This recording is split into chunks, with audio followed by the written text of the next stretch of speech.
Is weird, odd, strange, or just plain bizarre is really your cup of tea? Then, the Golden State Media Concepts Weird News Podcast will give you that fix. Can't believe it? Well, listen for yourself as we deliver the strangest news you definitely won't find on CNN or Fox. It's the Golden State Media Concepts Weird News Podcast.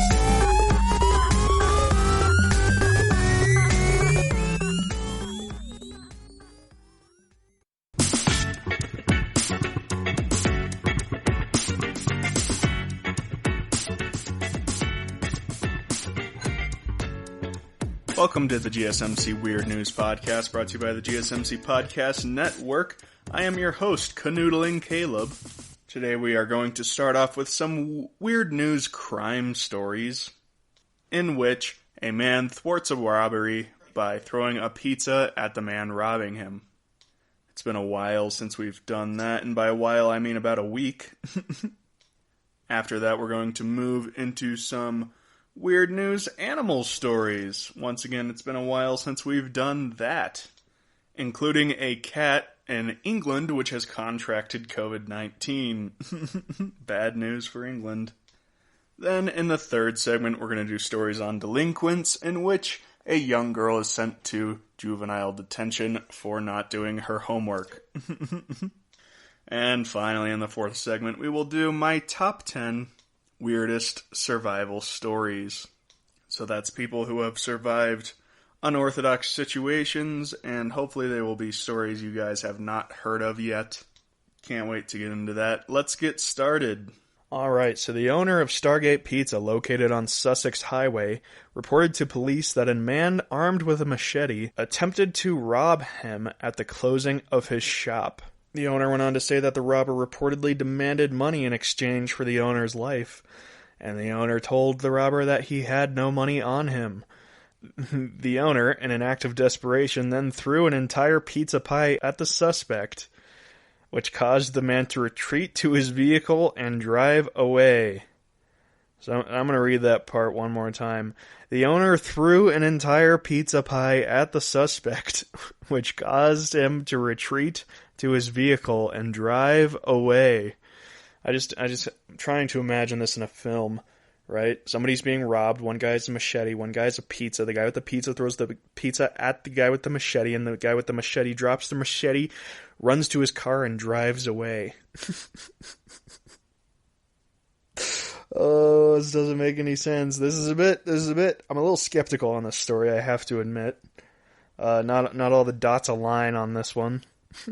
But if you happen to know more information on this incident, then be sure to contact the investigators at 302-337-8253. That's 302-337-8253. And for everyone else, beware. The suspect is still at large. I wouldn't be too worried. If the guy's afraid of a pizza being thrown at him while he's holding a machete, then I think you just yell boo, and that would thwart his robbery attempts once again, I believe.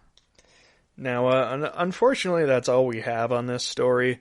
It's yet to develop. It only happened about a week ago, and the man's still on the large, and I can't imagine the forces dedicating their entire team to catching this this incredibly intimidating criminal. But what we're going to do now is go into a couple of other botched burglary attempts that have happened over the years. We're going to start off with a pretty well-known one. A retired couple in Lancaster returned home from a holiday in 2014 to find their burglar sleeping in their own bed. I'm not even going to try to pronounce this man's name. It's, I believe it's part of the Czech Republic. But apparently he broke in, washed their dishes, washed his underwear, and even bought some groceries. The owners of the house said that when they left, the house wasn't too tidy, but he had kindly tidied up while they were gone. Quote, he did burn the old saucepan, but that happens. She seems like a really nice lady, this person who got robbed. Once the man was caught, He admitted to burglary and was given a 2-year conditional discharge and ordered to pay €200 in costs. So I think he got off pretty easy. If I came home and somebody was sleeping in my bed, unless it was Goldilocks, I'd be pretty upset. I'm going to have to cut that out. All right, this next one comes from the land of Welsh. In 2012, after 2 men got drunk, they stole a penguin named Dirk from SeaWorld, Australia. These were 2 Welshmen, Welsh whales, whatever you want to call it. Of course, they didn't do this during daylight. After the park closed, they broke in. They swam with the dolphins. They set off a fire extinguisher in the shark enclosure. And eventually they made their way after stealing a penguin. Now, of course, there was a third companion in this robbery, alcohol. The 2 were apparently incredibly drunk when they did this. And when they finally woke up, hungover with a flightless bird in their apartment, they tried their best to take care of him, but frankly, there's not a whole lot of documentation on how to feed penguins. Most people selling you penguins assume you know how to take care of them, that you won't have to Google how to take care of a penguin right after you buy one. Also, I don't think you can buy penguins. I'll have to look into that, because that could be a sweet way to get some ladies. I should really just not talk today. Okay, so eventually the 2 men tried to release Dirk into a canal after admitting defeat to trying to take care of him. But they were spotted by locals who called the police. And eventually a magistrate fined them 1,000 Australian dollars, which is about 637 euros, and told them to drink, quote, a little less vodka. A lot of alcohol-related stories this week, but all is well that ends well, and Penguin Dirk was eventually returned to SeaWorld unharmed. All right, now our next botched robbery. This one's not really a robbery. This is kind of if anybody remembers The Good, the Bad, and the Ugly, this is one of those scams where you turn in one of your buddies for his wanted reward. And then once you collect it, you break him out again. Except this guy tried to do it all by himself. So a terrorist of the Afghan Taliban tried to give himself up for a $100 reward. So he brought himself to prison and said, I'm turning myself in. And then he asked for $100 as the reward for his capture. First of all, I wonder how he got a bounty of $100. That would be the saddest thing on the planet if you were known as a terrorist commander and your wanted poster says $100 under it. I mean, you must be pretty ineffective if your bounty is worth less than a, 30 burrito meal deals at Taco Bell.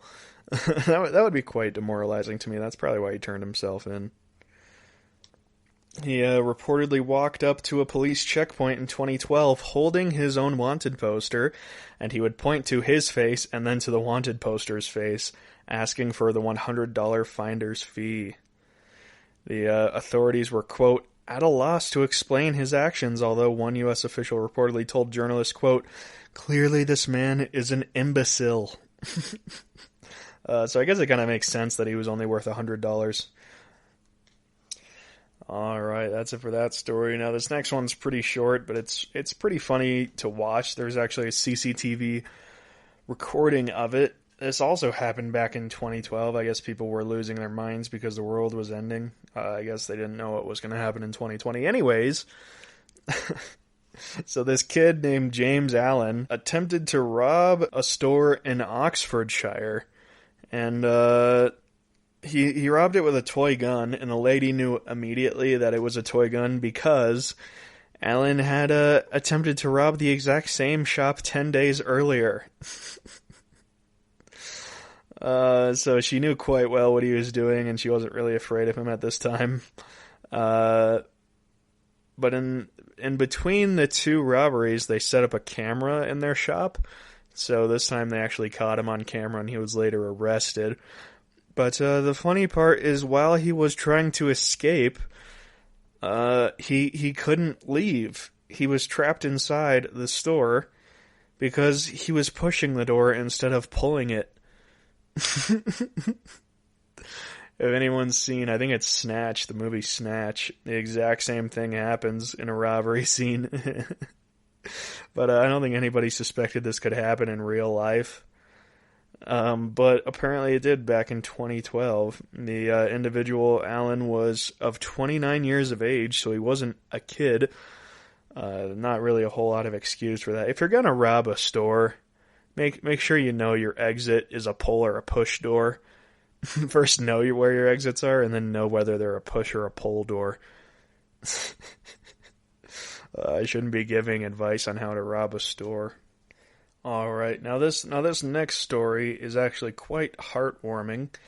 In 2009, Columbus, Ohio, a lady named Diana Martinez was robbed in her home while she was there. And it was a traumatic event.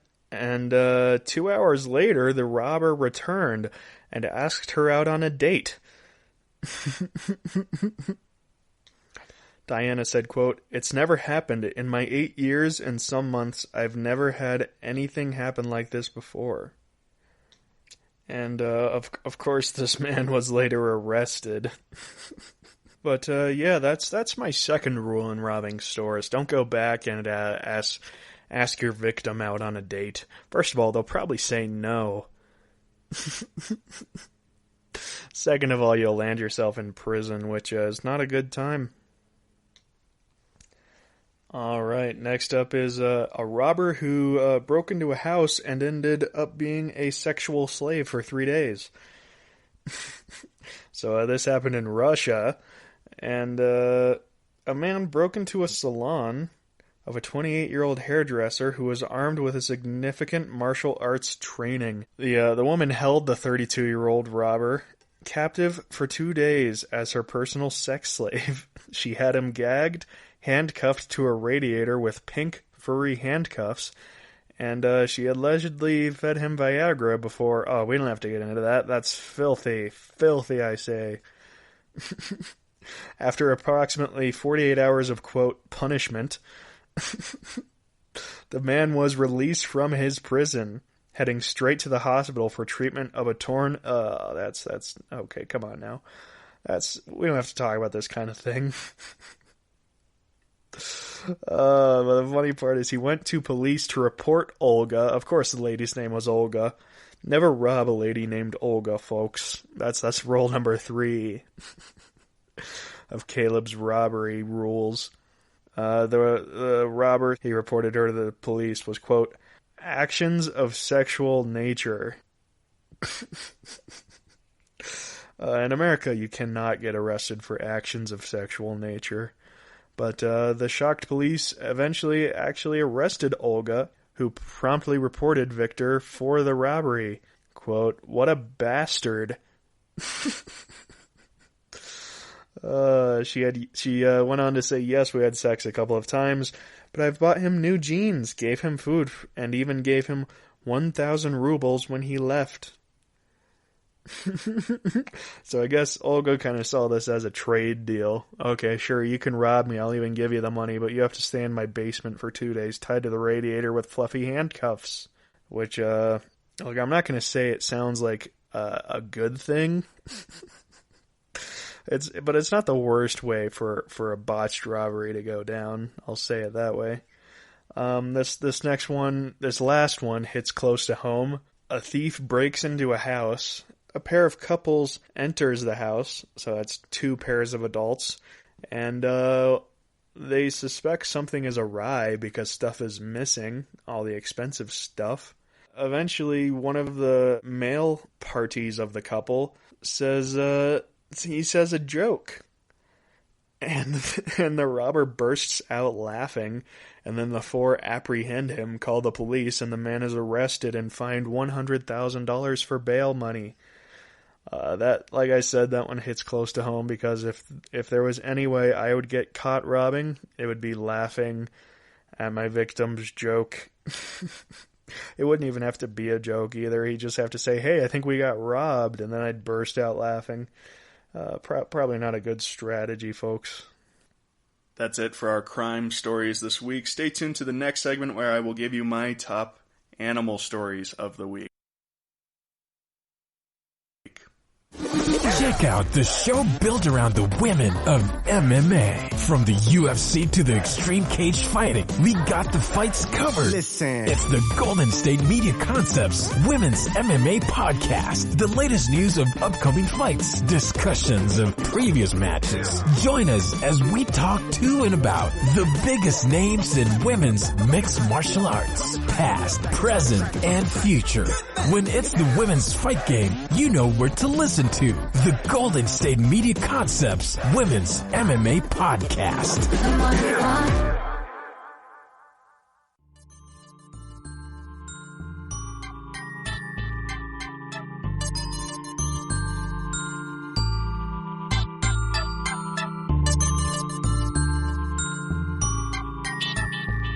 Welcome back to the GSMC Weird News Podcast. I just gave you my crime stories, and now we're going to jump into my animal stories. Starting off with a kangaroo that was found wreaking havoc in Florida. Now, I think this is funny coming from a place that is used to seeing, crocodiles, giant pythons, really anything that's perfectly designed to kill a human. But when it comes to kangaroos, they're absolutely surprised. Now, the police were actually the first to come across this kangaroo because it was at Fort Lauderdale, where the police patrol nonstop. And they said, quote, at first we didn't really believe it because there was only one call. So when we got there, sure enough, there was a kangaroo. Not really much of a quote. But I think it well states the mindset they had going into this call. This is why they joined the force in the first place, is because in Florida you get all these bizarre calls like this one. And you can actually go online and watch the video of them taking him into custody, this kangaroo into custody. They actually have about 8 police cars and just as many men in order to take down this ferocious beast. But they say it was a rather non-violent confrontation. They basically just walked up to it with a dog leash. I'm sure the most confused individual in this scenario is the kangaroo. He's wondering how he got to Florida. Took a wrong turn around the islands of the Pacific. I don't know. So he went pretty easily into custody. When asked about the takedown, one of the police officers said, quote, we just tried to corral it and keep it out of traffic. We tried to make a plan, and then we were able to come together and get him kind of surrounded. Once we had him, we kind of closed in. He's very friendly. We were able to get a rope around his neck and get him back to the car. He didn't resist. I was actually expecting to get kicked, but he was very friendly and didn't do anything. Now, it's important to note that due to the specific circumstances of being a police force in Florida, the Fort Lauderdale police actually have their own barn. So they just took the kangaroo to their barn and locked him up. They went on to say, quote, Fort Lauderdale code does not allow exotic animals like this within the city limits. And as a result, they have yet to find who the animal belongs to. Nobody's going to come forward and say, yeah, that's my exotic animal. Come lock me up instead. I mean, they might. That would also be a heroic story. But instead, it's most likely that he'll end up in the Florida Fish and Wildlife Conservation, which is where most exotic misplaced animals in Florida end up, according to this article. They have a whole department for exotic animals. I love Florida. Okay, now the one we're all here for. A shark grabs a 10-year-old boy from a fishing boat in Australia, but swims off after the boy's father jumps in the water to save him. This is the most heroic story of the week. I don't know, we'll get into the military stories later, but as far as I'm concerned, I don't know if I would jump into the water if a shark grabbed my child. That seems like a pretty determined shark, Anyway, let's reassure you early on. The boy was taken to a hospital. He was in stable conditions. He only had lacerations and cuts after the attack, so he will be fine. Now, the event occurred when the child and his father, along with 2 other men, were fishing 3 miles from the shore when a shark, quote, grabbed him from the boat. Now, Ambulance Tasmania, which is I don't know, it's something in Australia. They said, quote, the boy was wearing a professional floating device, suffered lacerations to his arm and other cuts to his chest and head, but is otherwise fine. Now, obviously, Australia has one of the world's highest incidences of shark attacks, and there have been 5 fatal maulings in the country so far this year.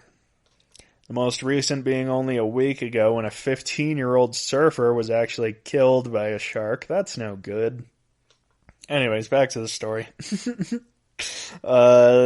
The father, it's said by professionals that what happened was the father scared away the sharks. Sharks are very spookable. So, first of all, the shark was most likely struggling with the child's flotation device. And then when the dad jumped in, it scared the fish off. One of the onlookers of the situation said, quote, the father was doing an amazing job in the circumstances. It was pretty scary. Seeing a child in his parents' arms looking pretty ordinary, it was pretty amazing. So the father's care after the incident made the child look almost like nothing had happened. He was keeping the child calm, which is one of the most important things to do in such a circumstance. She also said, quote, I don't think I would have done as good a job as he did in the situation. So, like father, like son, apparently this child is also extraordinarily brave, being able to, quote, recount the ordeal and answer questions despite his injuries. Despite he just got bitten by a shark. He'll just put that at the top of his resume and he'll be able to get any job he wants. Am I saying this child is lucky? Yes, he is privileged. He has shark privilege. Now, I'm sorry, folks. Now, the child is said to be in stable condition after suffering chest, head, and arm wounds during the attack. That's where I find issue with this story, is the shark got him in the chest, head, and arm. So I guess he jumped into the boat, grabbed his chest, head, and arm, and pulled him into the water. That's pretty amazing that the child survived after suffering from those wounds. I mean, those are really 2 of the 3 things I think somebody would really not have an easy time walking away from. Experts were further consulted on the damage done to the boat by the shark that jumped onto the boat in order to snag the child. And they said that due to the damage on the side of the vessel, the predator must have been, quote, at least 3 meters long. So that's a 10-foot tall shark. So that's probably about as tall as the ceiling of the room you're in right now. And the experts also said, I have heard of shark attacks occurring before, but I have never heard of anyone being pulled out of a boat. And that is how this harrowing story ends. Now we're going to move into a slightly softer tale, one that's a little more heartwarming. I guess that one was pretty heartwarming. This one's even more heartwarming. You know why? Because this one has a red panda in it. Everyone's favorite fluffy striped tail bear. So, about a week ago at Columbus Zoo, which is in Columbus, Ohio, if you couldn't put that together, is they were desperately trying to find their missing red panda as he escaped from the park. Now, you look at a red panda and it doesn't look exactly like an escape artist. But I do encourage you to look up pictures of red pandas, because I could do it for hours. They're just adorable. Basically a mix of a raccoon and a bear. The ultimate predator. Anyways, they say the main problem with their search is that their facility was surrounded by dense vegetation and natural habitat for the beast, which made it difficult to find it. And as a precaution, other animals living nearby were moved so that their habitats could be searched for the bear itself. The zoo went on to explain, quote, footage from the den camera and security cameras located through the facility are being evaluated by staff, but so far there have been no sightings or strong evidence of how she went missing. And to make things more difficult, these are nocturnal bears, so they only come out at night and they live in the trees. So they're going to have a hard time finding this fella.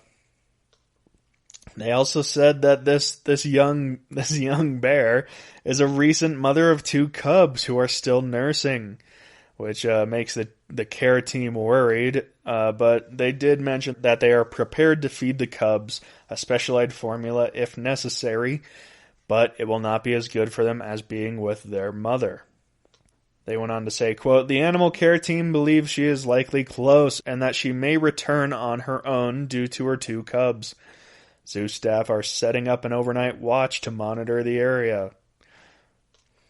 So that's how this story ended 5 days ago. And then 4 days ago, the next day, 2 guests actually spotted the bear on the ground among dense foliage between the rhino habitat and the entrance of the building in the zoo's Asia Quest region. And this is where the fun begins. It became a chase. As the team arrived on the scene, Cora climbed to a nearby tree and refused to come down on her own. Concerned about the rain clouds moving into the area, quote, the decision was made to tranquilize her. It's kind of sad, but kind of funny. She was immediately brought to the Animal Health Care Center, and the evaluation was given for a clean bill of health. Quote, Cora, that's the name of the bear. They named her after the avatar Cora. Cora has since been returned to her habitat in Asia Quest, where she will have the opportunity to reunite with her cubs when she wakes. Her care team will continue their overnight watch to ensure that they continue to do well, and Red Panda father, General Tsao, will have the opportunity to join them in the morning. So the family of bears will be reunited in their Columbian Zoo house. Not Columbian, the Columbus Zoo house in Columbus, Ohio. Beautiful. See, I told you that was a heartwarming story. All right, and we're going to wrap up with a depressing one because that's how I like to leave you people, in a sad mood. A cat was diagnosed with coronavirus in the first UK case of animal infection. So this has encouraged health advisors to promote the idea and warn owners not to kiss their pets or share food with them. That's a direct quote, by the way. A female Siamese cat has become the first animal in the UK to catch coronavirus. The cat is believed to have got the virus from their owner, and it was discovered as part of a coronavirus screening program for hundreds of cats at Glasgow. Of course it happened in Glasgow. Center for Virus Research. They tested hundreds of cats. You know, there are some people who might need that extra funding for coronavirus, but go ahead and test 100 cats. That's cool. It's also mentioned that the 6-year-old cat experienced only mild symptoms, including shortness of breath and nasal discharge, which I believe is just sneezing. Now, the nice lady who organizes this screening program for COVID-19 in cats said, quote, if you have any respiratory signs, be sure to catch your cough or sneeze in a disposable tissue and wash your hands before you cuddle your cat. Don't kiss your cat. Don't have the cat sleeping on the bed with you, and don't share food with the cat. Maybe I'm missing a vital part of Glasgowian culture, but that joke doesn't need a punchline. She also said, quote, I thought maybe fluffier ones would be more ready to catch any sneezes or cough droplets, but you can't draw any significance from that. So she's taking her job really seriously, as all good researchers should. It's just kind of a silly issue to research during a pandemic. So that's another thing you've learned today from this beautiful podcast. Don't share your food with your god-dang pets, folks. Not okay. All right, that's it for our animal stories of the week. Stay tuned to the next segment where I'll give you some of my delinquent stories involving a child who was sent to juvenile detention because she did not finish her homework. Stay tuned for that. Are you tired of the same old news? Are you sick of the seemingly endless political spin and negativity? The GSMC America's Still Beautiful podcast is a weekly news podcast covering all the top positive and uplifting news stories. We cover stories that will inspire, uplift, and remind you of the good in the world. Tune into the Golden State Media Concepts America's Still Beautiful podcast to get all the great and positive news stories of today. Download the GSMC America's Still Beautiful podcast on iTunes, Stitcher, SoundCloud, Google Play, or anywhere you find podcasts. Just type GSMC in the search bar.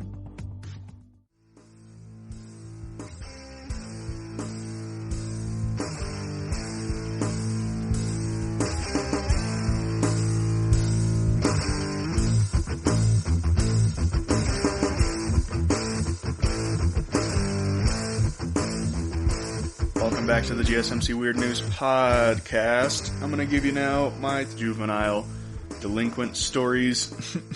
Stay tuned to the next segment and I'll give you my top 10 weirdest survival stories.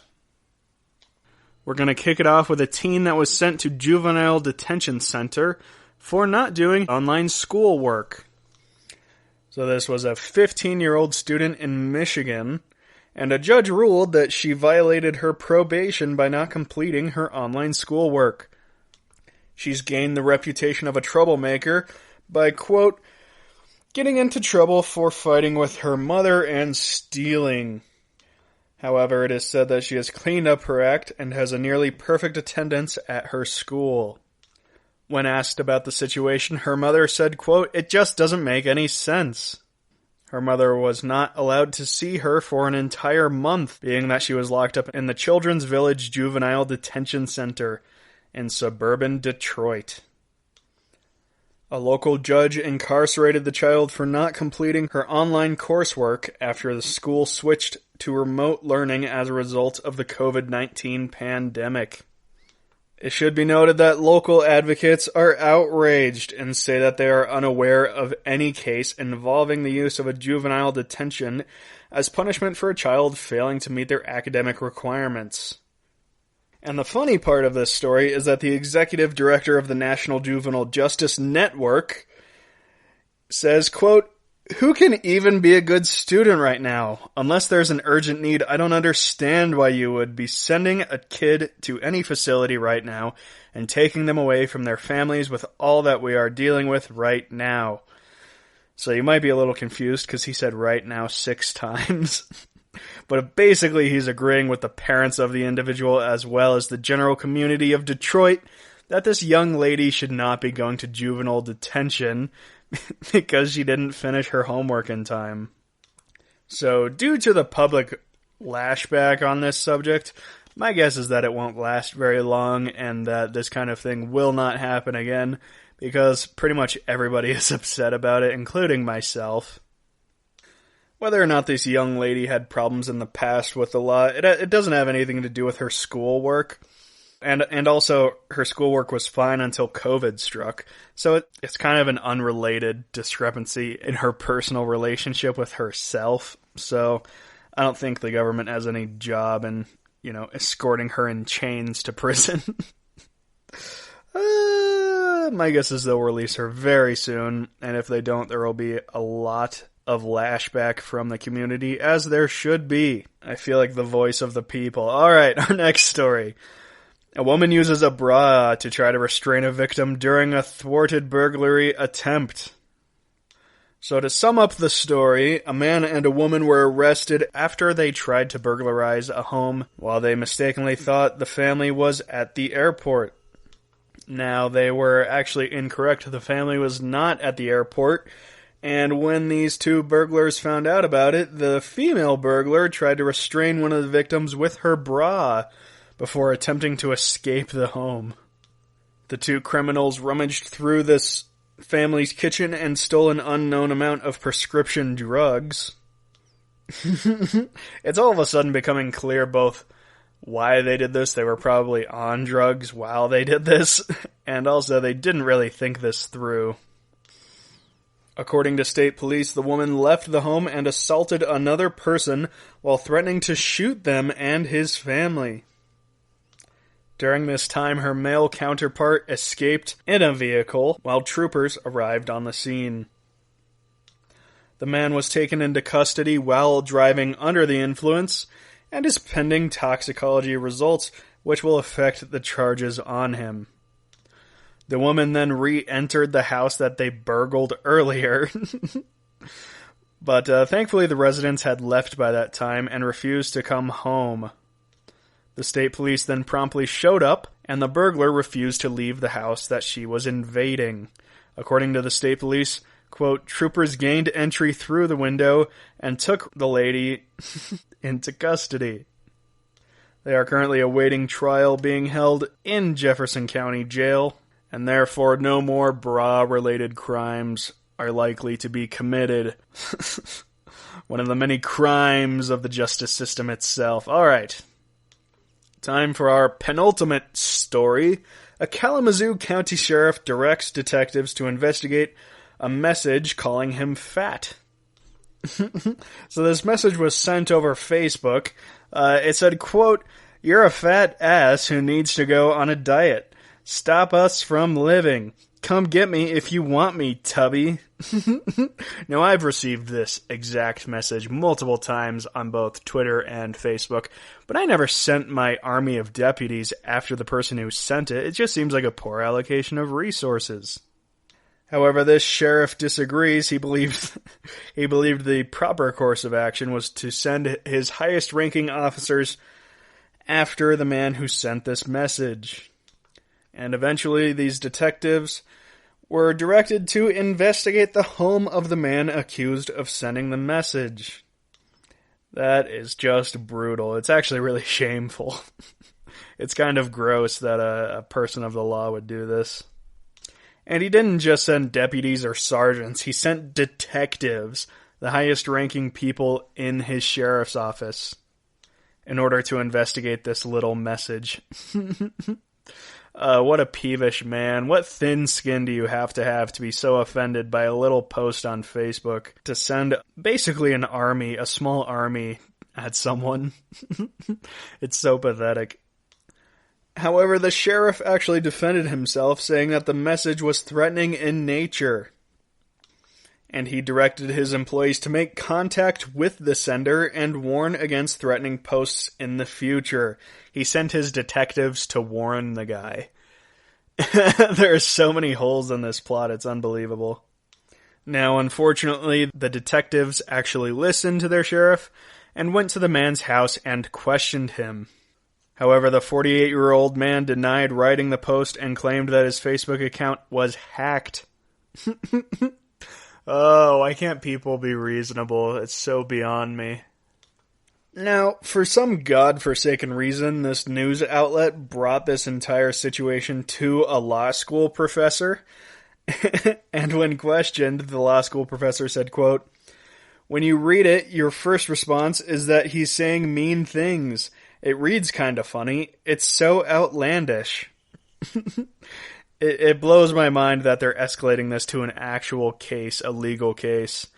The man went on to say, "I think elected officials have to expect this type of commentary. They can't be super sensitive to it." I believe that's an honest analysis of the situation. Now, back to the sheriff. In his defense, he said that he got the message after he made a post encouraging people to comply with the governor's stay-at-home order. Obviously a reasonable request, and it's also his job to do so. But he said that he thought the message he received as a response was an odd and suspicious one. And that's why he asked his detectives to look into it. Yeah, it's very suspicious why the man called you fat. Perhaps it's because you're fat? It's alright, buddy. I've got a little chub around the old six-pack. You know, the old love handles of fury. Now, if you read a bit more into this, you kind of realize that the sheriff started backpedaling. He realized what he did was just stupid and wrong. And you can further see that because he declined to do an on-camera interview. The sheriff went on to say, "I sent 2 detectives over to stop saying mean things, and that's a questionable use of resources and a bad judgment call." So he's well aware that what he did was wrong, and he's apologizing for it, and we should give him credit for that, at least. And we should also laugh that what he did was stupid. The man who wrote the message was later questioned by the news station and said that he thought the response seemed a bit over the top. He also noted that a lot of people say lots of things on social media and, quote, "those comments don't result in a visit from law enforcement." Which is obviously correct, but it is also obviously the same tone of voice that the message was written in. So I think it's also dishonest for this guy to pretend that he didn't write the message. Clearly he did. I don't understand why people don't want to live in a world of truth. If you call the sheriff fat, call him fat. Who cares? What are the detectives going to do? Arrest you for calling the guy fat? The sheriff eventually clarified, quote, "It seems to be a provocation where they're looking to provocate, but they're not looking to threaten. A lot of freedom of speech can be deemed not harmful because it's looking to provoke." Now, I read that quote earlier. Obviously, it's not intended to be a threat. Although it can be emotionally harmful. I don't think the sheriff of a police force should be threatened by this kind of... Should be emotionally harmed because of this kind of message. And since the sheriff knows this, he also goes on to mention that the man he has accused of sending the message has not been charged of the crime. This news station went on to ask several other sheriff officers how they would have responded to a message of similar merit, and they said that they would have just ignored it. Beautiful. That's how most criticism should be handled if they are false or if they're just there to provoke. They should just be ignored. By escalating it to an actual issue, you're only proving the merit of the actual provocation itself. But as dumb as the sheriff's actions were, I'm glad to see that he walked it back. He clearly knows that he was wrong. And as a little wrap-up, he is going to run for a 4th term in 2020 to be sheriff. So, place your votes. All right, final story of the week. You guys have probably heard about this. There have been a bunch of seeds that have been shipping to random U.S. mailboxes, and many people accuse China of sending these because it says from China to U.S. So that's why they think China sent them. Now, it's most likely that there's no nefarious reason that these are being sent to America.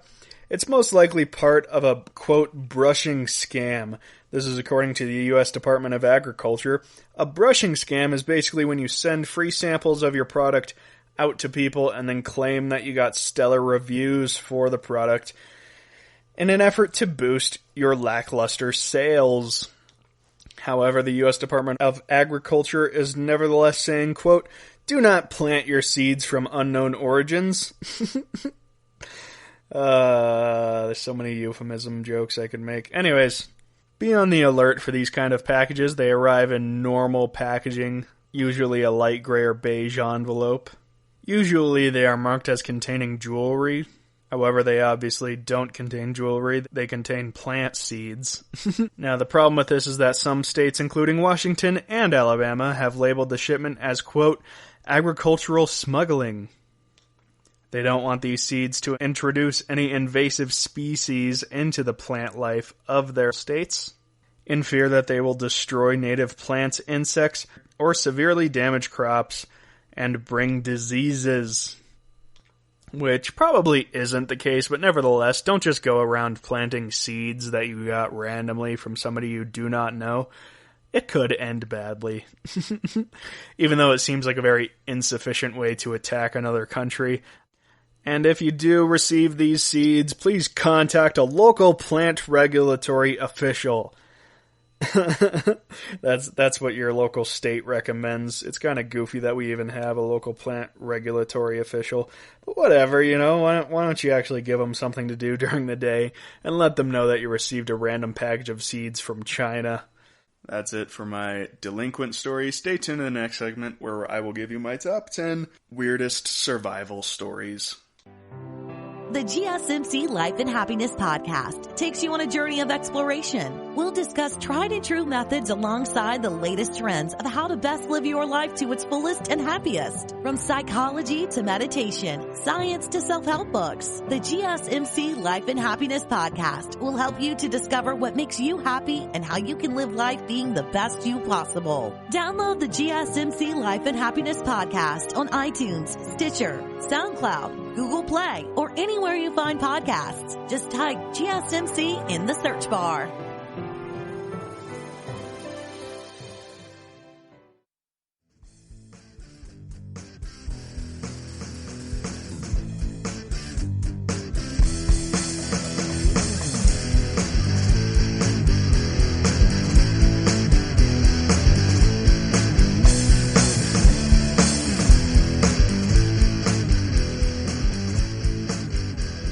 Welcome back to the GSMC Weird News Podcast.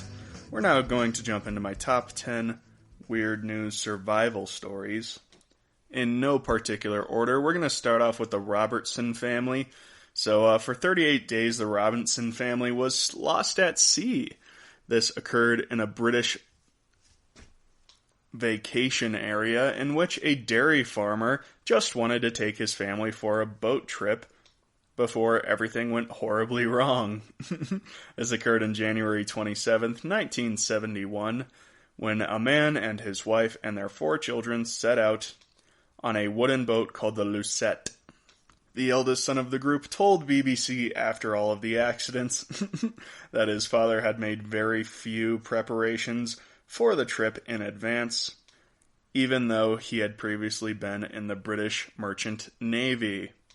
The family started out with 17 months at sea. Goodness gracious, that is one heck of a vacation.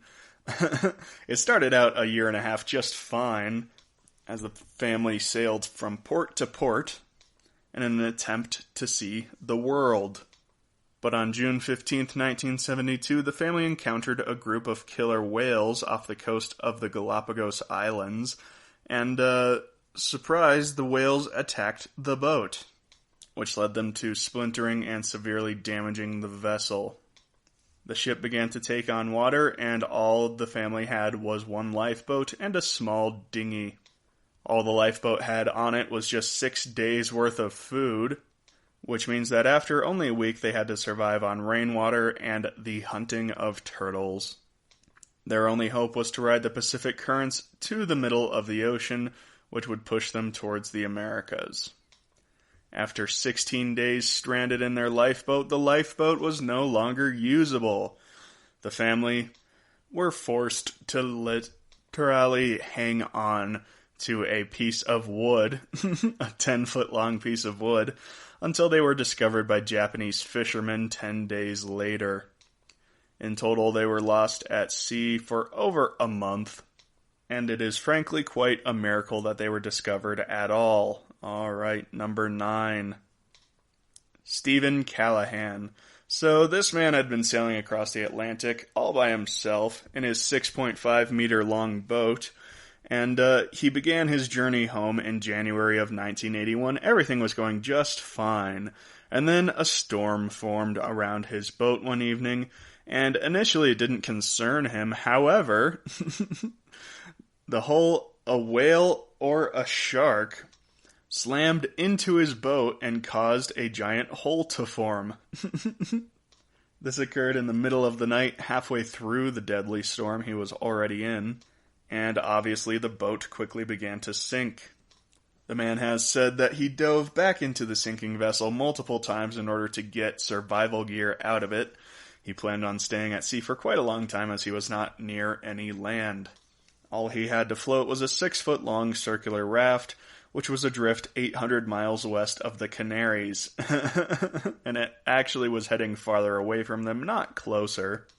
He also said that he created a spear gun, which he used to hunt fish, and a solar still, which is basically a way of making seawater or sea rain clean and able to drink. He said 14 days that a giant ship past him, no matter how loud he screamed and how much he waved, the ship did not see him. It wasn't until 50 days after the initial incident, when the man was actually trying to fix a hole in his raft, that he was spotted by several fishermen who actually didn't see him at first, rather a group of birds swarming around him, getting ready to eat him. He had been adrift for 76 days in total. Alright, number 8. So this one's the Wild Boars, which is a Thai soccer team. And one day their coach decided to take them into the Canoodling Cave, which is Thailand's largest cave. So just for reference, the kids were only about 11 to 15 years old and their coach was just 25. And they began exploring the cave. It was a water cave, which seems like a bad idea in the first place. And then all of a sudden, a flash flood hit. The flood reportedly pushed them deeper and deeper into the cave until they were lost 4 kilometers into the cave system. The flood apparently filled almost the entire cave with water, trapping the boys for 17 days in total.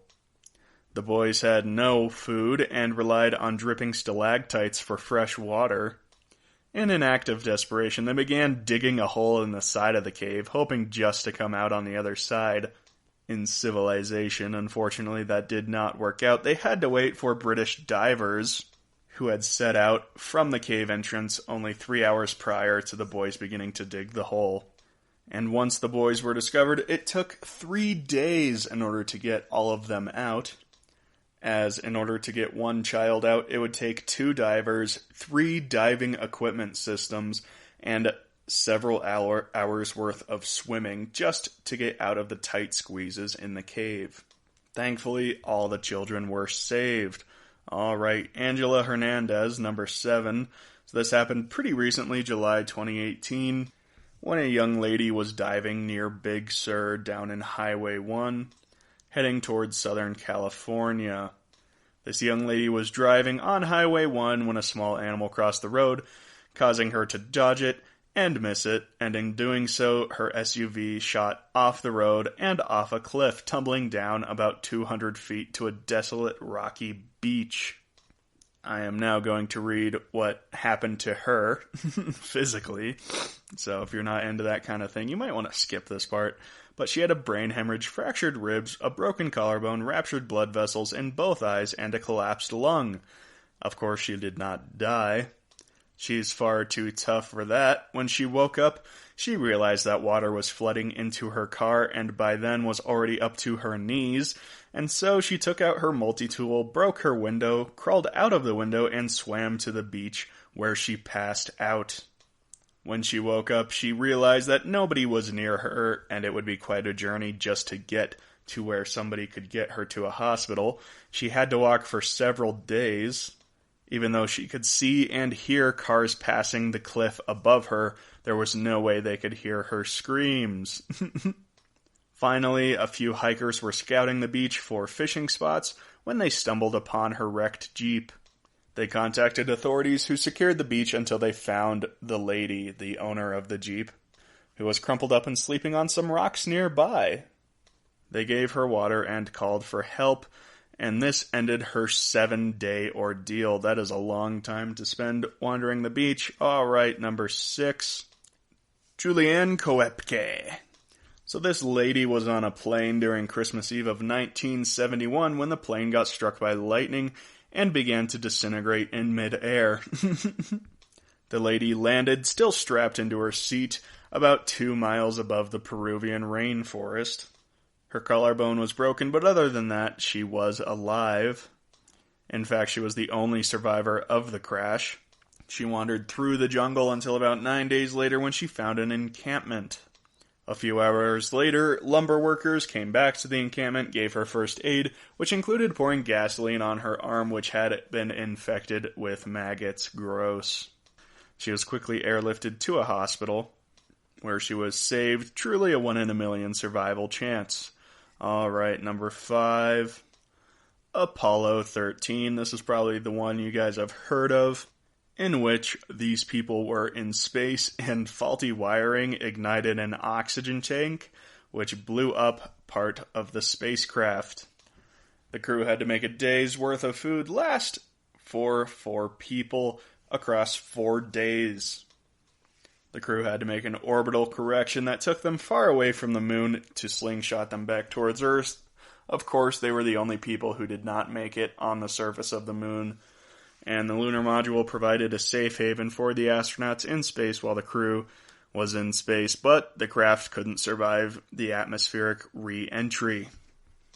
So the crew had to move back into the damaged command module before successfully making it back to the ground, all unharmed. However, it is said that it is a 1 in a million chance that they all survived, which they did, thankfully. Alright, number 4, Aaron Ralston. This story is also pretty well known. This occurred in Utah, where a man was hiking all by himself. When he was climbing down a canyon, a boulder came loose and trapped him because it fell on his arm. Yikes, that hurts. No one was there. He was there for a long time. He struggled to find food and water. He had some in his backpack, but it didn't last very long.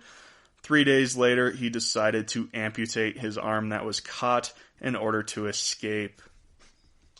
He didn't actually cut his arm off until day 6, and it said that it took a full hour for him to cut through his arm successfully. In order to get back to his vehicle, he had to descend a 65-foot wall with just one hand. Thankfully, he was quickly discovered by a European family on a campout, and just 6 hours after his amputation, he was rescued by authorities. Alright, number 3, Alaska native Ada Blackjack, who was a member of the Inuit people, native to Alaska, and she was hired by Canadians on an expedition to the Wrangel Islands, which are now considered Russian territory, the goal being to claim them in the name of Canada. Eventually they got to the islands. However, the 5 people that were left on the island as a territorial claim soon realized they were not prepared for the area. Their rations quickly ran low. 3 members went off in search for help, while Blackjack took care of one of the wounded crewmates. The wounded crewmate eventually died, so Blackjack was left all on her own, and had to survive 2 years all by herself on a desolated island. In order to survive, she had to learn to hunt seals, until she was rescued about 2 years later. Alright, number 2, Harrison Okene. So some of you probably remember this story. This occurred back in 2013 when divers in the wreckage of the Jackson 4, which was a ship that was, believe it or not named after the Jackson 5 family, had sunk off the coast of Nigeria.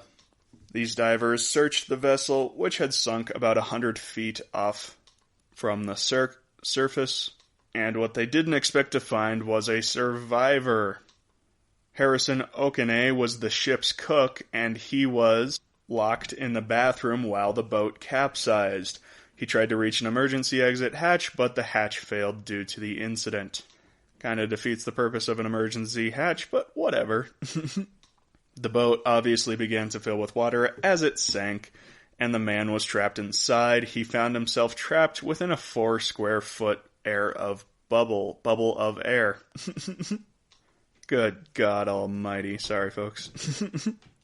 It took 3 days for him to be found, but he said that it was the greatest moment of his life when he heard a knock on the bathroom door, which was the hammer of the divers working on the surface of the ship. Diving gear was brought down to the man, and he was brought to the surface, where he lived and frolicked to this day.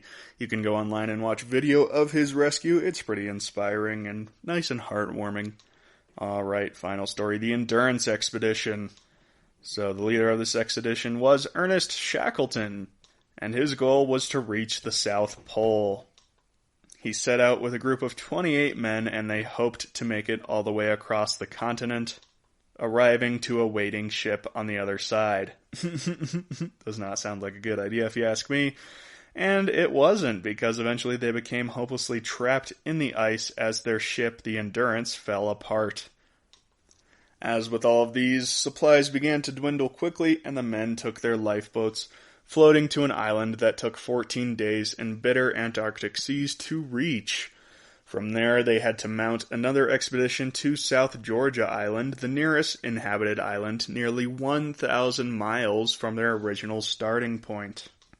The most amazing thing here, and why this is number one, is that all 28 men in the mission survived, though some of the dogs were not so lucky, as they were eaten by the crewmates. While waiting for the 28 men to arrive at the ship on the other side of the Antarctic, 3 people died. That's too bad. So the people who got stranded all survived, but the people who waited for the people who got stranded did not all survive. Anyways, that's it for the survivals and for the weird news of this week.